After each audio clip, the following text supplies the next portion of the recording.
জেনা এবং ব্যভিচার, অশ্লীল কাজ, খারাপ কাজ থেকে দূরে সরে থাকতে হবে আমাদেরকে, আমাদের ছেলে মেয়েদেরকে এই সব অন্যায় কাজ থেকে দূরে সরিয়ে রাখতে হবে।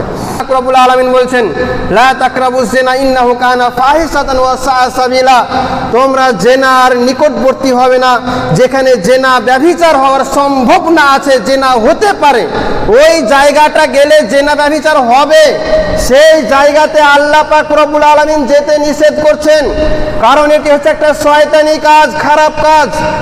জেনা ব্যভিচার খুব মারাত্মক জিনিস। জেনা ব্যভিচার আপনারা আলোচনা শুনলেন, প্রতিটি মানুষ সর্ব অবস্থায় জেনা ব্যভিচারের সঙ্গে যুক্ত আছে, আমাদেরকে এই কাজ থেকে দূরে সরে থাকতে হবে। আমরা আলোচনা শুনলাম, এই চোখের মাধ্যমে যদি আমরা খারাপ দৃষ্টি নিক্ষেপ করি, খারাপ নজরে তাকাই, এটা চোখের জেনা। যদি হাতের স্পর্শ করি, এটা হাতের জেনা। যদি মুখের মাধ্যমে খারাপ কথা বলি, এটা মুখের জেনা। যদি পায়ে হেঁটে জেনা ব্যভিচারের জায়গা যায়, সেটা হচ্ছে পায়ের জেনা। অন্তরে যদি খারাপ চিন্তা ভাবনা করি, এটা অন্তরের জেনা। অতএব জেনা ব্যভিচার অনেক রকম আছে, এই জেনা ব্যভিচার থেকে আমাদেরকে দূরে সরে থাকতে হবে। আল্লাহ রাসূল সাল্লাল্লাহু আলাইহি সাল্লাম একটা হাদিসের মধ্যে বলেন,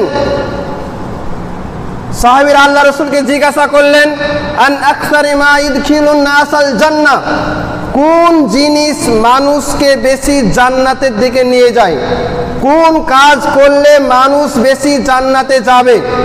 তখন আল্লাহ রাসূল বলছেন, তাকওয়াল্লাহ হুসনুল খুলক, এক নম্বর হচ্ছে আল্লাহ ভীতি, আল্লাহকে ভয় করতে হবে। আমি যে অন্যায় কাজ করছি, খারাপ কাজ করছি, তখন আল্লাহকে ভয় করতে হবে। হয়তো জেনা ব্যভিচার করছি, কোনো আড়ালে গিয়ে গোপনে পাপ করছি, মানুষ হয়তো দেখতে পাই না, কিন্তু আল্লাহ তাআলা দেখতে পাচ্ছে। এইরকম ভাবে সর্ব অবস্থায় আল্লাহকে ভয় করতে হবে। আর দ্বিতীয় নম্বর হচ্ছে উত্তম চরিত্র, এই আল্লাহ ভয় এবং যার চরিত্র ভালো হবে, এই দুটি জিনিস যার মধ্যে থাকবে, তারাই অধিকাংশ জান্নাতে যাবে।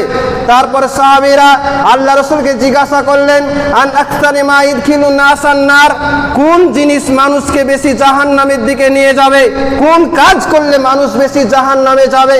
তখন আল্লাহ রাসূল সাল্লাল্লাহু আলাইহি সাল্লাম বলছেন, আল ফাম ওয়াল ফুরুজ, এক নম্বর হচ্ছে মুখ, এই মুখ মানুষকে বেশি জাহান্নামে নিয়ে যাবে।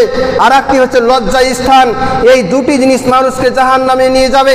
এই মুখকে যদি আমরা কন্ট্রোল না করতে পারি, এই মুখের মাধ্যমে যদি খারাপ কথা বলি, মিথ্যা কথা বলি, মানুষকে আঘাত দিয়ে কথা বলি, মানুষকে গালি দিই, তাহলে এই মুখ জাহান্নাম নিয়ে যাবে। আর যদি জেনা ব্যভিচার করি, লজ্জা স্থানে হেফাজত না করি, তাহলে আমাদেরকে জাহান্নাম যেতে হবে।